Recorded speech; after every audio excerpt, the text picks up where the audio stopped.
Now, I'll try to take you through the various steps involved in designing a working buck converter.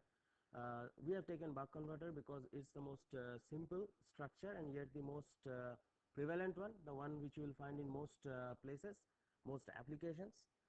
Whatever I will be talking about right now, most of these things you will come across later in your power electronics course when you formally go through it in your semester. So I think it would help in laying a foundation.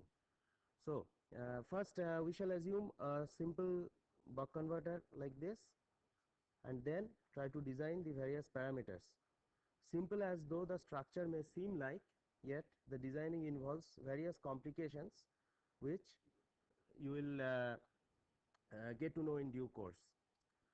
Now, what are the specifications? First, before designing any system, we must know clearly what are the specifications we are targeting. So, firstly, for a buck converter or for the rather any converter, there will be V in, then there will be V out, there will be switching frequency since this is a switching converter, then there will be IL, this is your load current,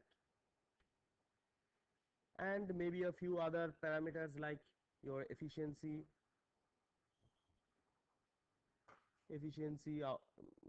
delta V output, where this is actually the ripple. These are the various basic specifications based on which we shall design our converter. First, let's assume we have a 5-volt input. Our required output voltage is 1.2 volt. You will come to know later, and or maybe you might have also come to know in course of this series of lectures that this 1.2 volt supply is very much essential in various cases. So we shall assume this to be 1.2 volt. Switching frequency, we shall assume 1 megahertz switching frequency. The parameter which actually decides what switching frequency you will take is actually your losses and your system dynamics. So we need to go to faster and faster switching frequencies as our technology advances. That's because we want faster and faster converters, and we want our passive sizes to be lessened. These LC, these are actually right now off chip, these occupy a good amount of our board area. We want smaller passive, so we need to go towards higher and higher frequencies. However, our limitations why we should cannot go as high as we wish to, it's a switching loss. So we have to somewhat maybe optimize based on our the technology available to us and the limitations. So we assume say 1 megahertz switching frequency. IL, say it's 2 ampere, and then delta IL, this is your current ripple, this to be 30%. Why so much? Because current ripple you may keep high, so that does not affect your system. You have to be very careful about delta V output. This will be at max 2% maybe. So we shall assume around 20 millivolt delta V output, and this will come to something around 600 milliampere. Now, based on these specifications, we shall try to design our converter, and we shall provide certain thumb rules. So firstly, thumb rule 1, this is D, this is the duty cycle which you have already come to know of. D is equal to V output by V in, this will give 1.2 by 5. So this will be something around 0.25. Then we shall design the L. For L, first we have to assume this delta IL. We know that delta IL by dTs, where Ts is the switching time. Rather, here if I write, it is 1 by Ts. So this this is like your di dt. This into L di dt is V in minus V out. So this will give me for my system L equal to this into say around 0.25 into 1 microsecond divided by your delta IL will be around 600 milliampere, This will give me my L, which I have already calculated beforehand. This will come to around something, just excuse me for a minute, I will load the values.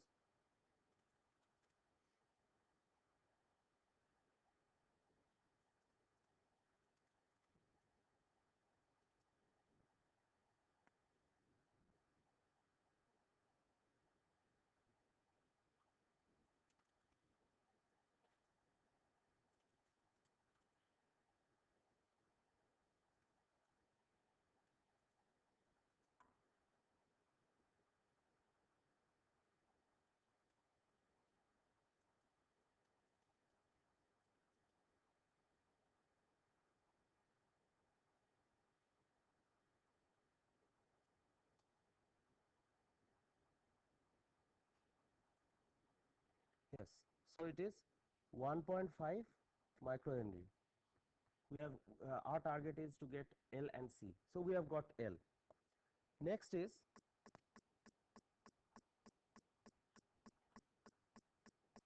C. The relation delta V is equal to delta IL into TS by 8C. All these derivations are very simple. Trust me. If you go through the textbook, there will be a clear derivation. Just in terms of your integration of your voltage and current, your charge balancing concept, you will get these derivations. So this will lead me to a C of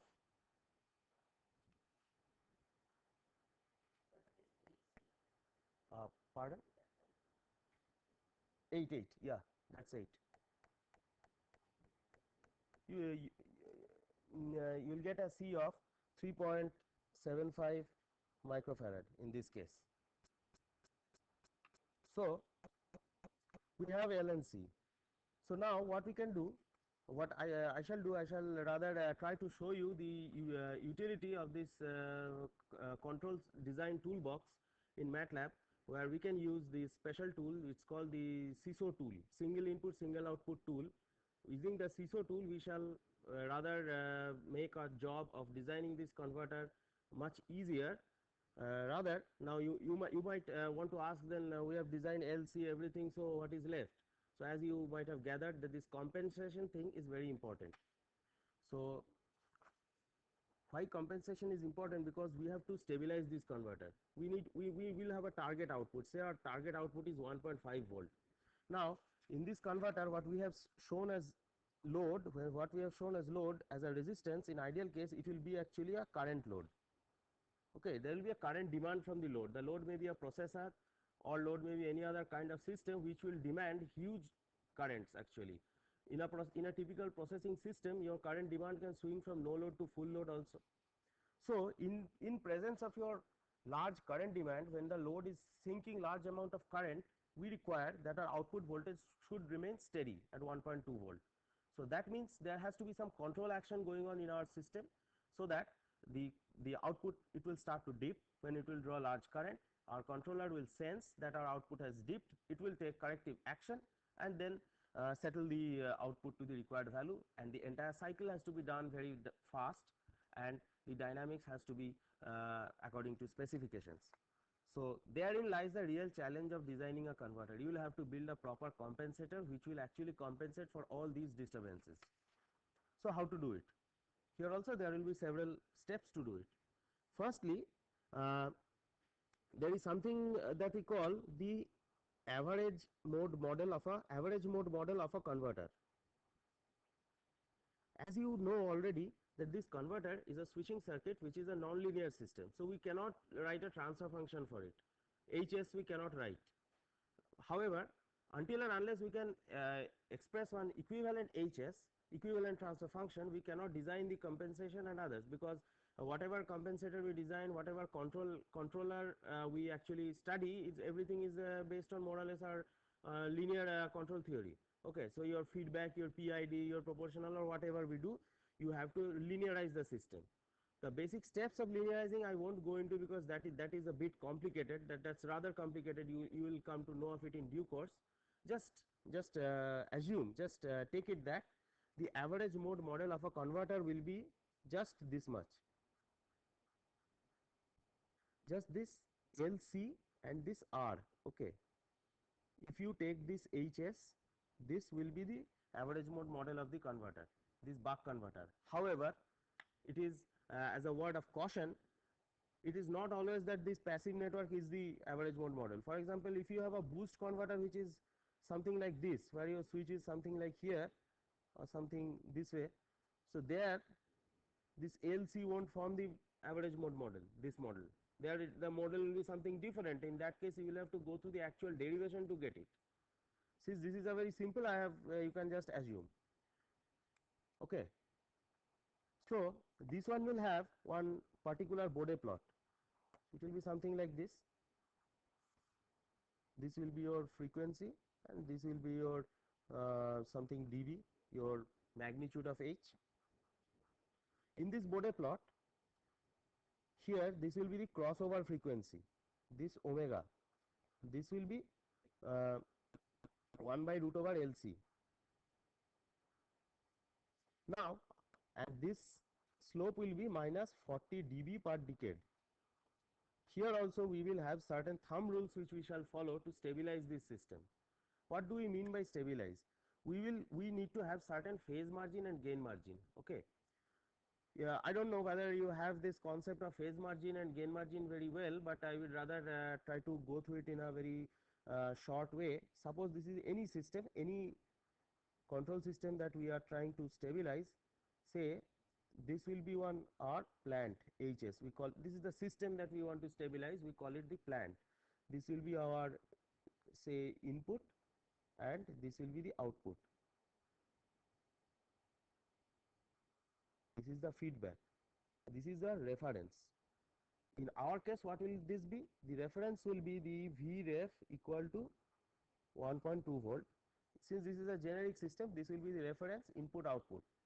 We want that this entire system should remain stable. It should always settle to the reference.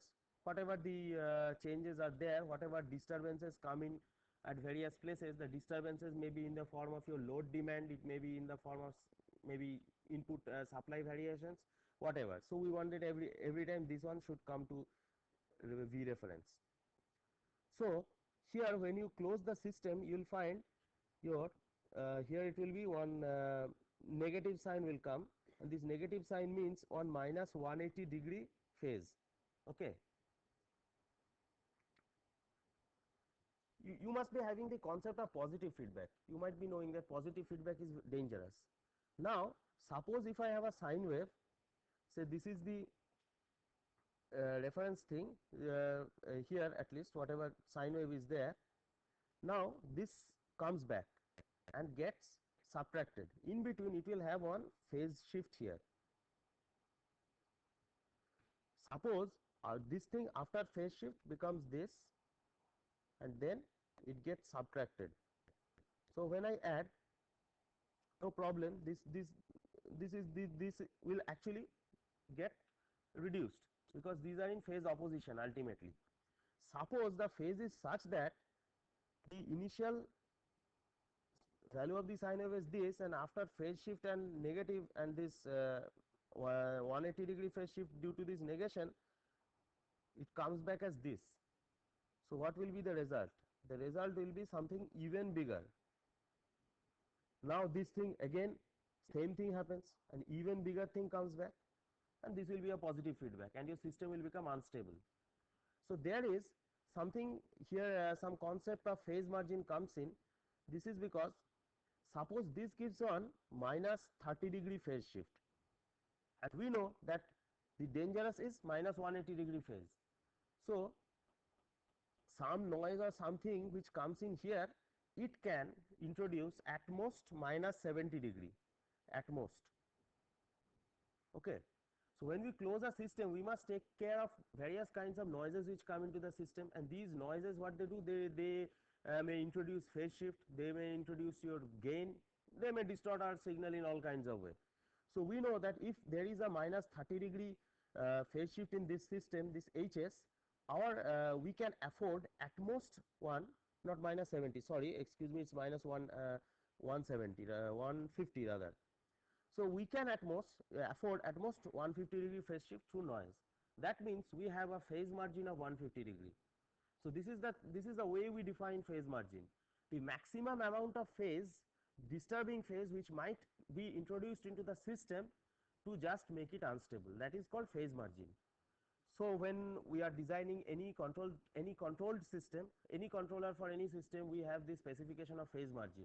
You did in your op-amp design on others, you have a phase margin of 45 degree, 50 degree, as maybe the system. Similarly, we have to satisfy certain phase margin here. Okay. So we have a few thumb rules for designing this, and also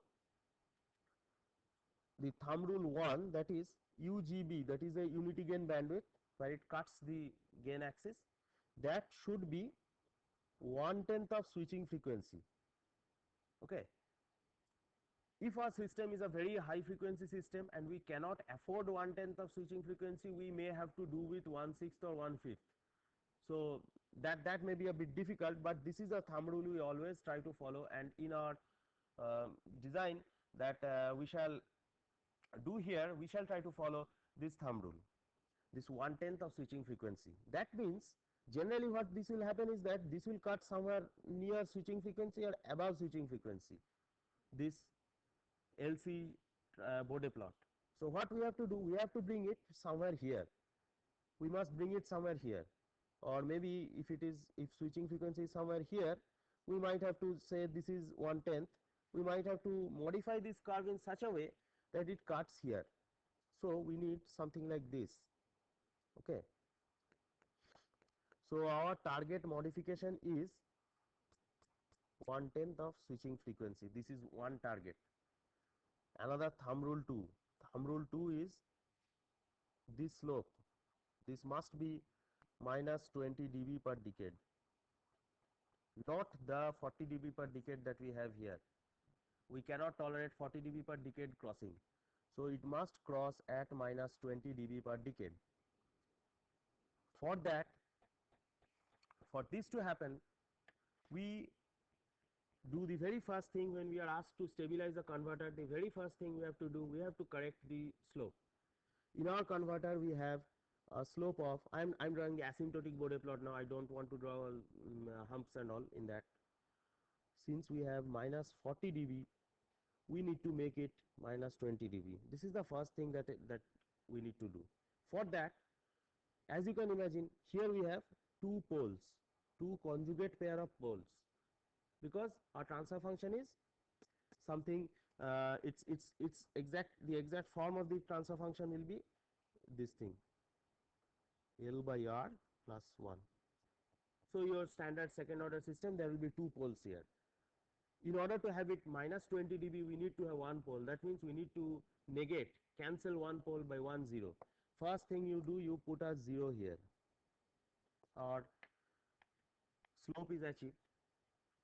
Then, in order to have our control system properly reach the reference, that is, say suppose this is the controller that we are designing and this is our plant that we are stabilizing, we need to have one I component, that is proportional integral, PI control. PI control means there has to be one 1 by S component. What this 1 by S component does, this 1 by S component, when there is something called final value theorem and initial value theorem that you will learn in your control systems course, there you will know that when we have this 1 by S component in a controller, it will actually make your steady state error 0. We want 0 steady state error. For example, if we specify a reference of 1.2 volt, we do not want an output of 1 volt or 1.4 volt. We want exactly 1.2 volt. So this will do this. So there will be one pole at origin. So it will have a Bode plot of something like this. Now, moment we put this pole at origin, what happens is that what a pole does, it will shift the entire Bode plot by a 20 dB per decade. An additional 20 dB per decade slope will be added to the system, which will disturb the compensation that we have achieved here. So the immediate effect of that, immediate action that we need to do is, we need to cancel this additional slope. So we need this 1 by S for 0 steady state error, and not for additional, not for additional 20 dB slope. We don't want the slope component of it, we want only the steady state error component. So what we will do, we will put, here we had a pole at origin, we will immediately put a 0 somewhere here so that the slope is compensated. So we have a compensated slope, we have one I component to take care of our steady state error. So the only thing that remains to be taken care of is where we are cutting. We need to cut at say 1 by Fs, 1 by 10th, 1/10th of Fs. So what we shall do, we shall add some DC gain.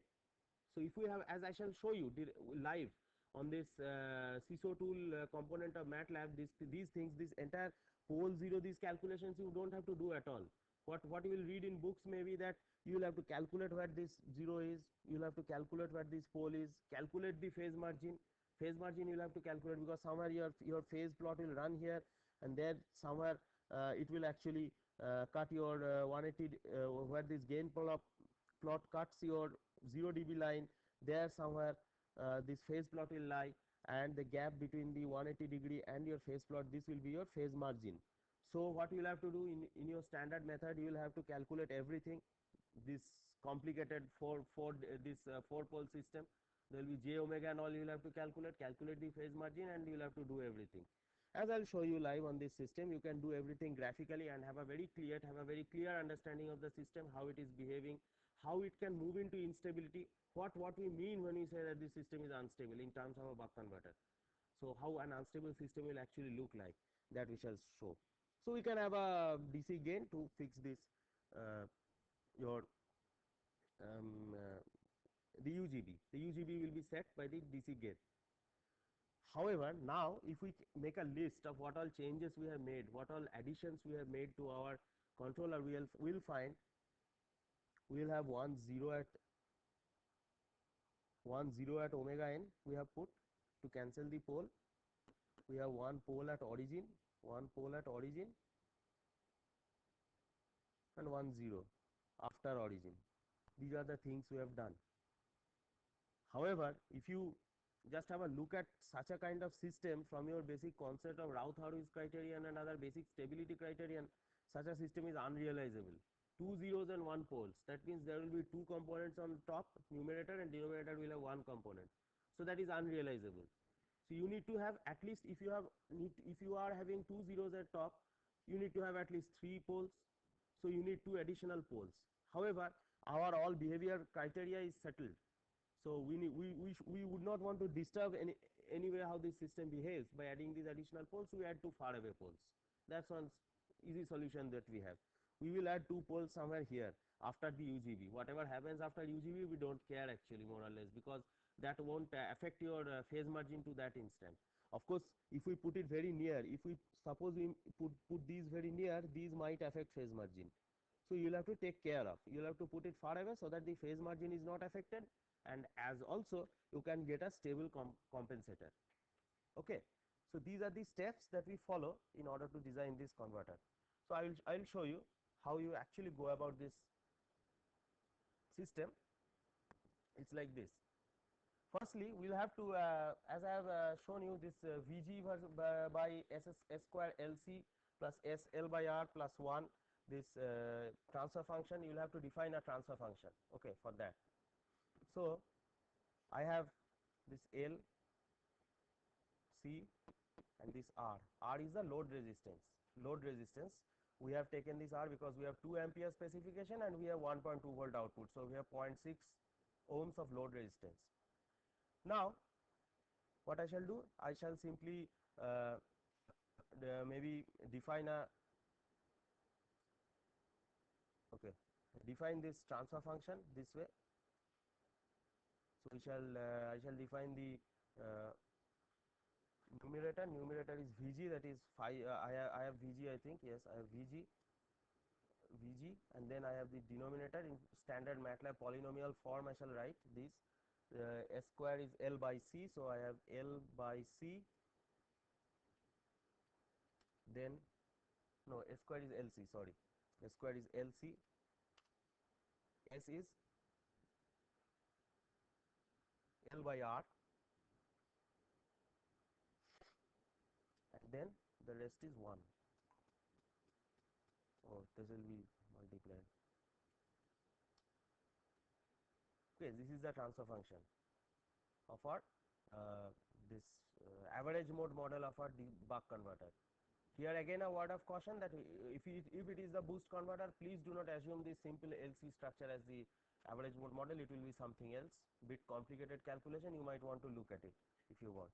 So the tool that we use to design any control system, not specifically the converter, but since this is an ideal rather a more appropriate situation, I will just show you.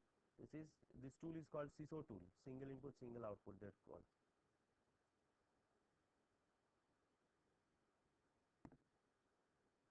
This comes with the control system toolbox of MATLAB.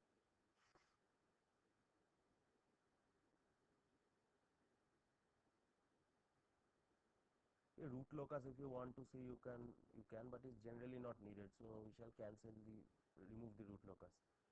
Now here you will find it's written open loop Bode editor. It is called editor because here we shall import the transfer function of the plant that we have defined in our workspace, and then we shall edit the Bode plot. That is, we shall physically place the poles and zeros without actually calculating their locations mathematically, and after physically placing the poles and zeros, we shall find how the phase margin, how the step response and various dynamics of the system changes. And then we shall export this compensator to our workspace and simulate an actual buck converter with this compensator in Simulink to show how the buck converter is actually behaving. And then finally I would like to tell you that the compensator can be realized by few very standard topologies, which we call maybe type 1 compensator, type 2 and type 3. Keep in mind these words: type 1, type 2, type 3 compensator. I did not include the topology of these converters on purpose. You need to look up a bit and learn what they are. They are very simple. One op amp will be there and a few RC and things will be there, which if you take the transfer function, it will come out to be the compensator that we are designing. Okay, so that's trivial rather. So here we shall import from the workspace this G. Okay, these are several other I had designed. So we shall import this into G. This is the plant. Okay.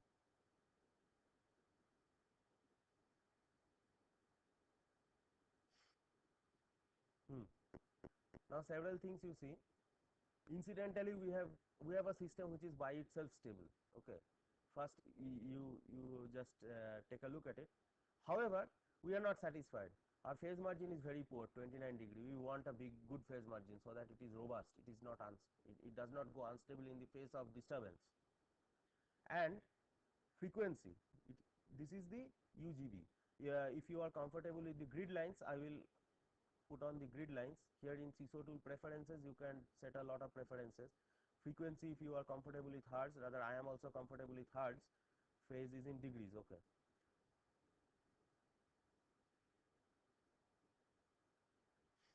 So this is the gain crossover frequency, which it writes 1.54. It is something around 154 kilohertz. However, phase margin is poor, and this slope is 40 dB per decade. We want 20 dB. What I told you in the first thumb rule is we shall put a 0 here. This is the pole that they have indicated. Shall take it and 0, put a 0. So once this has done, you continuously keep noticing the phase margin and your frequency.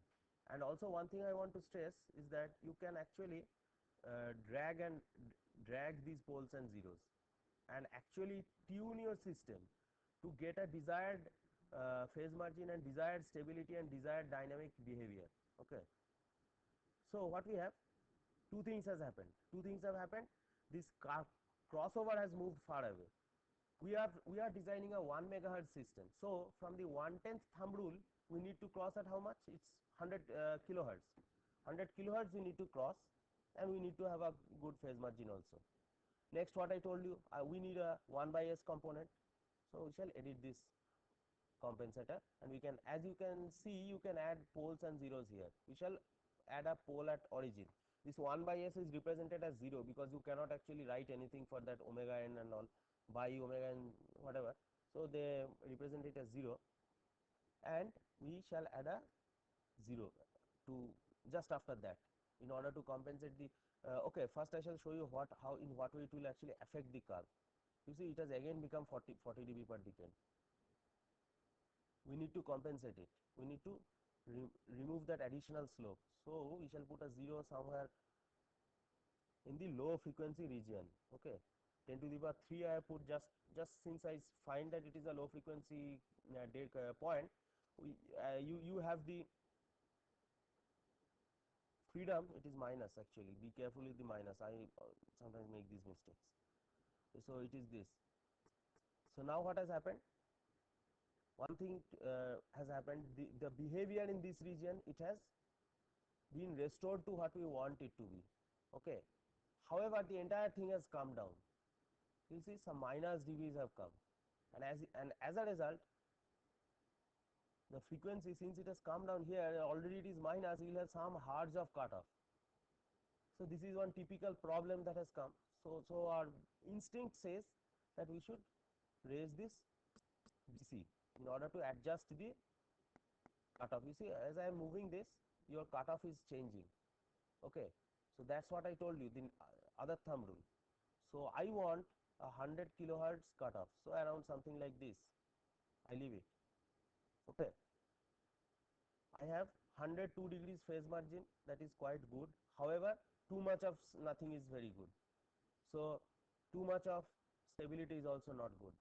What will happen to I'll just tell you one small information that you so that you might appreciate this point. Aeroplanes or passenger aeroplanes, the transport airplanes that ferry passengers, they are designed to be a very stable systems, actually extremely stable, so that wind and all can't disturb those. However, on the contrary, fighter aircrafts are designed to be unstable systems.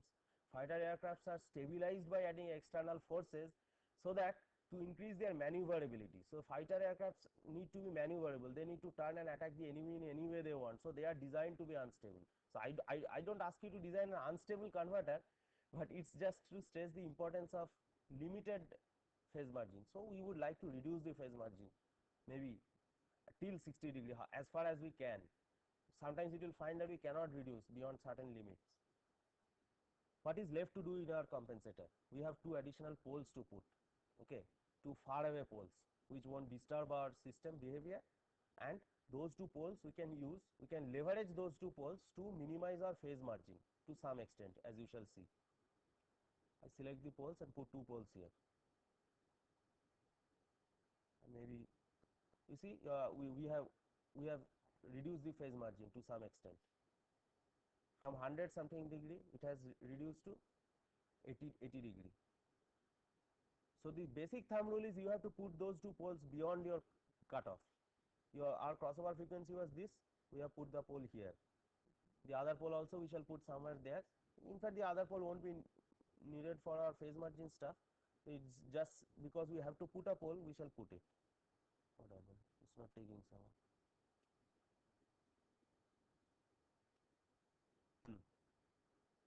70 degree, you have further reduction. At this point we are more or less satisfied, because 70 degree phase margin, it's more or less enough. However, another point there is, that is this gain. We are having 277, this is a very small amount of gain, because as I shall show you in the simulation, sometimes too small gain is not enough. It won't give you this zero steady state error that we want it to have. So we would like to have a bit more gain, okay, say 500 maybe. So this will disturb the values a bit. However, we find that it has not disturbed too much, but the phase margin has come down a bit and the crossover frequency has increased. So what we shall do, we shall just play around with these two poles and try to increase the phase margin a bit. Okay, so I think you are satisfied with this system. Whether you should be satisfied, we have this way of analyzing. We shall see what is response will be to your step command.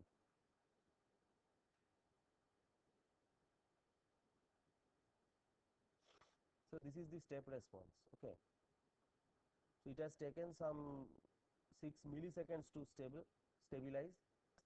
However, I want to tell you, since this step command is from 0 to 1, that means the converter is starting up, it's in startup mode.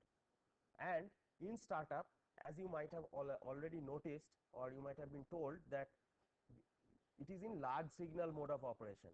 Okay, 0 to 1, that is large signal.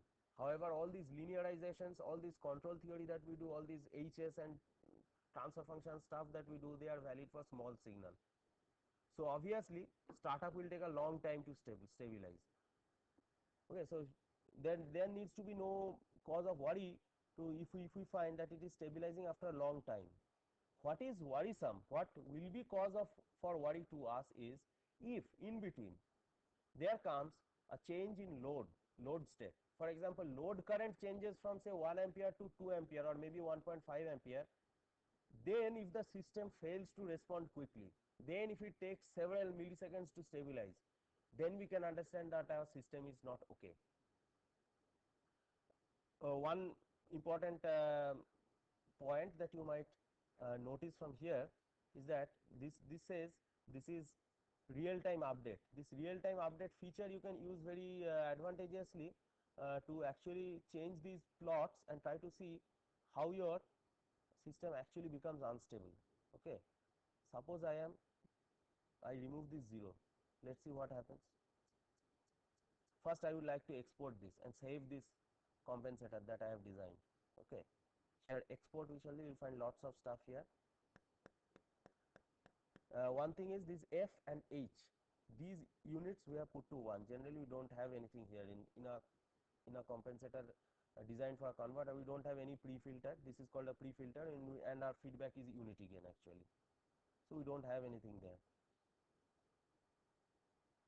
So we shall export this compensator, shall name it. Since we have already a variable by the name of C, it might get overwritten.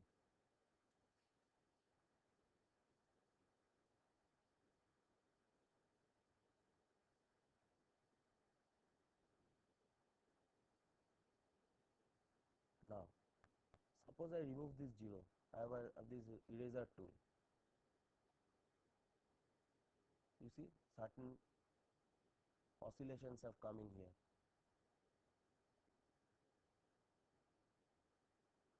So that means starting of instability. Why has this instability come in? Mainly because here this thing keeps coming up here. Here if we notice, our phase margin has come down. Firstly 19-degree phase margin, that is too poor, and we are cutting at 40 dB per decade. We need 20 dB per decade cutting. So that's why this instability is here. Alright, now suppose I do several other changes. Suppose I do something with this. You see how the system behavior changes. See, right now this is extremely unstable. Okay, phase margin 3 degree, that means next to nothing. Now when we have a negative phase margin, you will find that it will blow up. Your exponentially blowing curve, the concept of classic concept of instability that you have. It has actually blown up.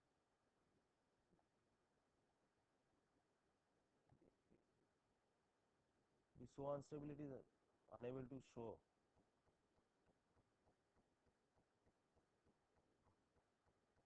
It has actually gone out of the limit. If I find these blue sinusoids are there, so it's clearly evident that it is unstable.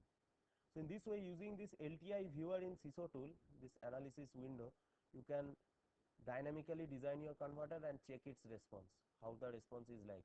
Not only converter, in future you will be designing various compensators, and for your various, you may be in your control system assignments also certain lag lead compensator design and other things would be given, so you can use this tool very well.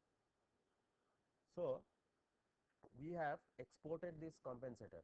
Now what I want to do, this was so long what I had done was just a modeling. I had modeled the compensator, or rather our converter using a average mode model. We had substituted the this HS for our model, and then used it in a feedback, designed our CS, that is the compensator, And once we have designed the compensator, um, we are also checking in a model sense of term. When we are actually doing this feedback, closed loop feedback, and doing the Bode and all, it's a model actually.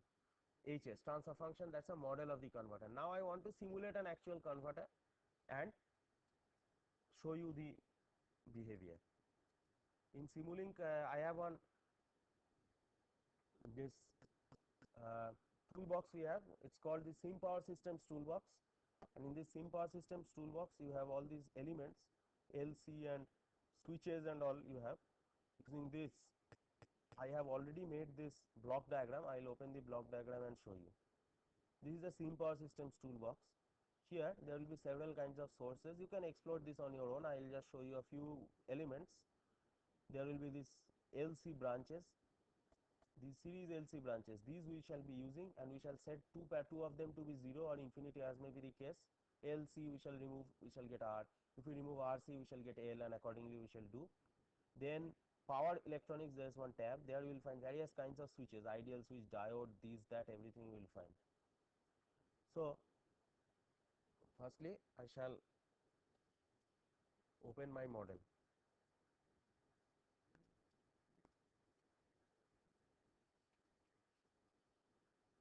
It is this model. These are the two switches. I have L value of 1.52. You find the other two have been removed. Then C of 3.75, and the output load, instead of the resistance I have put a current source.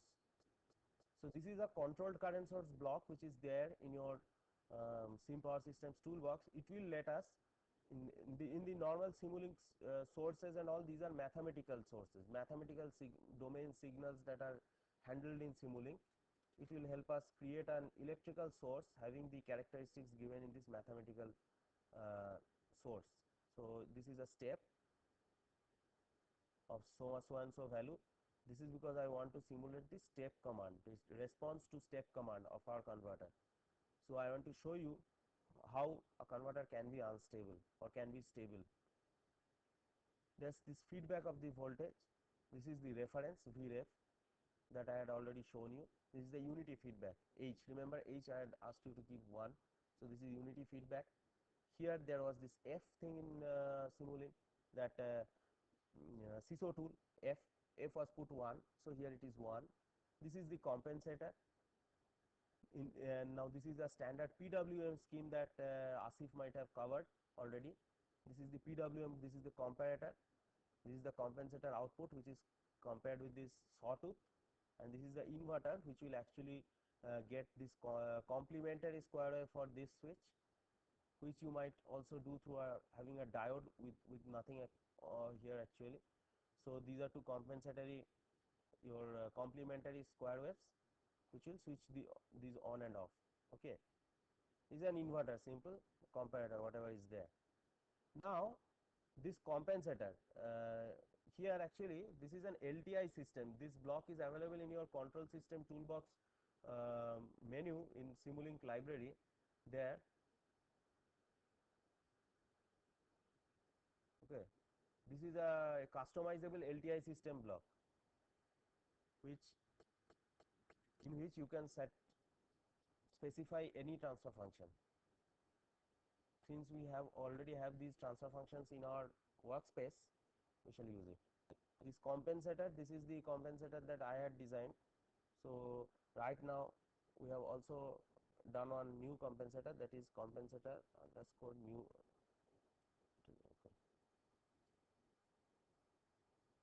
So I shall put this.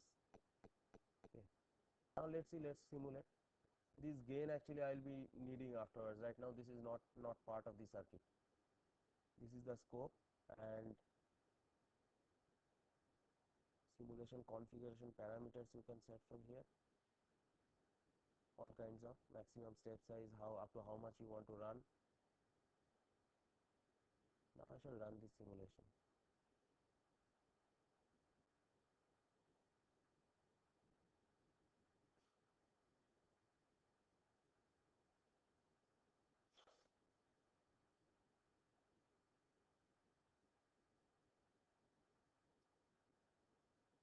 something has happened here.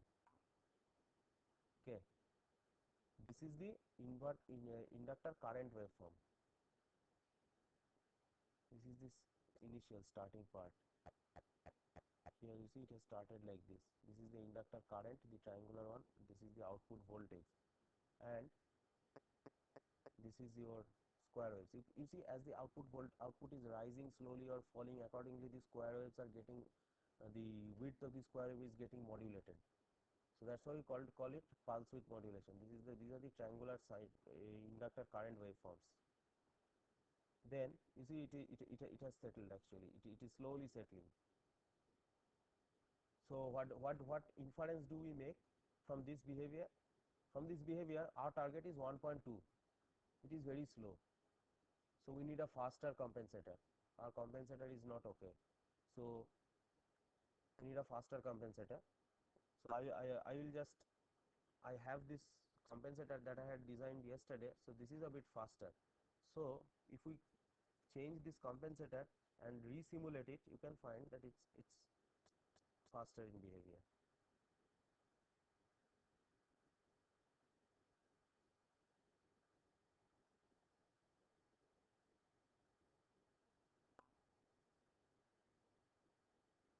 You see it has more or less settled to 1.2 volt. Now what is to be noted is, at this point I had given a change in load demand. Okay, load current is changing from 1 ampere to 2 ampere. That's a huge change in load current. Load current is going double. In practical situations it will be even more. From 100 milliampere it will go to 1 point something ampere, or maybe something like that. So 10 times it will change. So I have given a twice step change.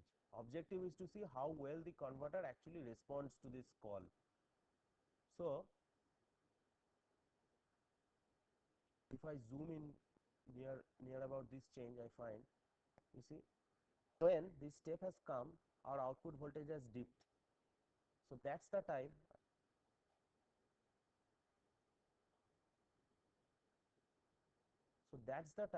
when the compensator is yet to take action.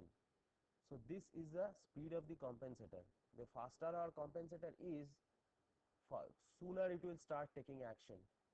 From this point onwards, the compensator has started taking action. So it is compensating the system. It is actually causing the system to bring back its output. And by this time, the output has settled back to the required value, that is 1.2 volt. So this is the behavior that is required of the compensator. We need a fast compensator. If it's a very slow one, very sluggish, maybe your phase margin of maybe 120 degrees if you put, you will find it will go on like this, and very slowly it will maybe settle somewhere far away. So that is what is important. And also, yes, another thing is, you will find this inductor current, it has changed. That is because the average of the inductor current is actually the load current. If you do the calculations, the derivations given in this converter for your they call it the load balance, the charge balancing thing. So you will find that the average of the inductor current, it will be actually the load current, and that is the DC part, and the AC part of the inductor current, it will pass through your capacitor. So this DC part is the load current. So obviously the DC part of this inductor current has to change. Now you see here also there is some correcting action going on. When the load has demanded large change of current, the correcting action has changed it. So it is practically in this way that your PWM converter will actually respond to your load disturbance. Now what I will do, I will change this compensator and put a unstable compensator and show you what may happen if you don't design the compensator properly. This is a very simple unstable compensator, proportional controller. We have this basic very preliminary concept of control systems that is taught to us is of the proportional controller. That's the most basic controller that is taught to us in any control systems course. So you will have this subtraction with the reference, and there will be some gain, and it will go on control the system. So it will control in many cases, but in this particular case it is unstable, it is not controlling. If I run this simulation, you will find.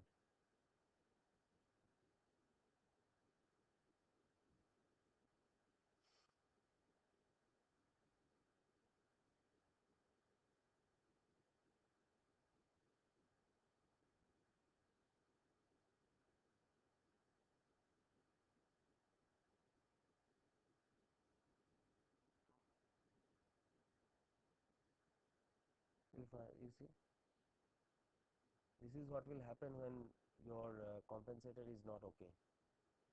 And what has happened here? There is no pulse. How can there be no pulse? Why is it a straight line there? We are supposed to have pulses here. Firstly, the system is oscillating, tremendously oscillating, so it is unstable. Here, load change has come, then again also it is oscillating. So this is not required behavior. So here also we have one straight line, no pulse is there. This has happened because intuitively, what we can say, when will there be a completely 1? When this plus end of the comparator, it will always run above the sine wave. So if we can simulate these 2 points, you can easily have a look at it.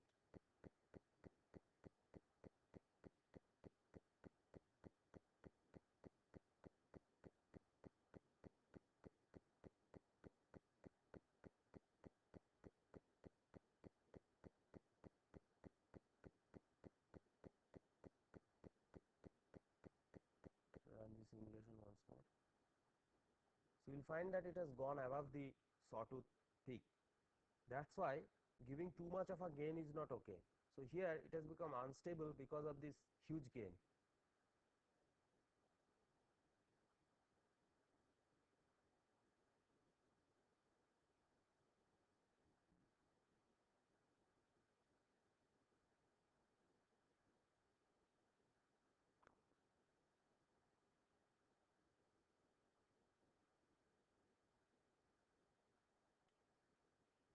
Alright.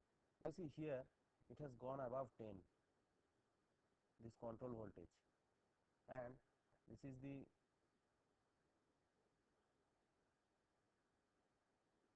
sawtooth that is supposed to get compared with it. That sawtooth is limited at 1. So this has actually rendered the control system in the circuit unusable. There is no control actually. Until and unless there is modulation of the pulse width, there is no PWM. So when there is no PWM, there is no control. Right now the system is uncontrolled. It is always on. So when it is always on, it is just oscillating like that. So this is one classic case of instability in the system. Now if I just reduce this gain a bit, you will find that the behavior will be a little better, if not very good. Suppose I give 2. So that will also give you an intuitive understanding that sometimes when you find too much, maybe you have designed a system and you find that it has become unstable, you might want to reduce your gain a little, because sometimes excess of gain causes the system to be unstable.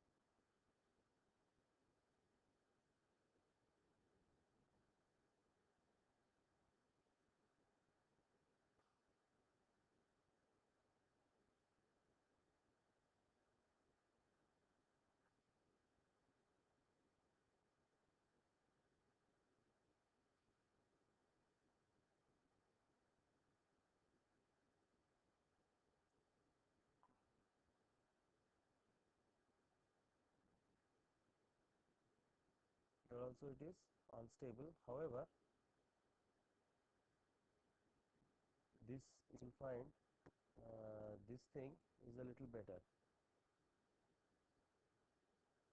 See, it has come to 2 at least. It has come down. So it is more or less proportional. So so it gives us a feeling that if we have something around say 1 or less than 1 gain, a series gain, the system might become stable. Okay, so let's put it 0.5. Of course, there is some numerical issues go on with MATLAB sometimes for this small gain. Sometimes it is unable to simulate. I don't know whether it will simulate right now. It might say some numerical problem or what. Luckily, it's doing.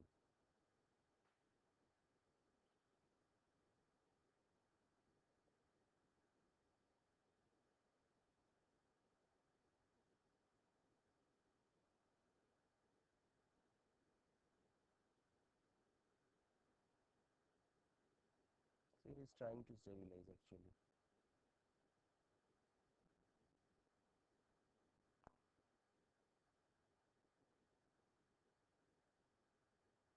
It is trying to stabilize, and you won't find one full on, that situation is not here. See, there is no such situation where it is fully on. That means the control voltage has never crossed the RAM, and your system is, even now there is instability, you will find. See, it is oscillating. This kind of behavior is never acceptable, but at least the amount of instability is much less.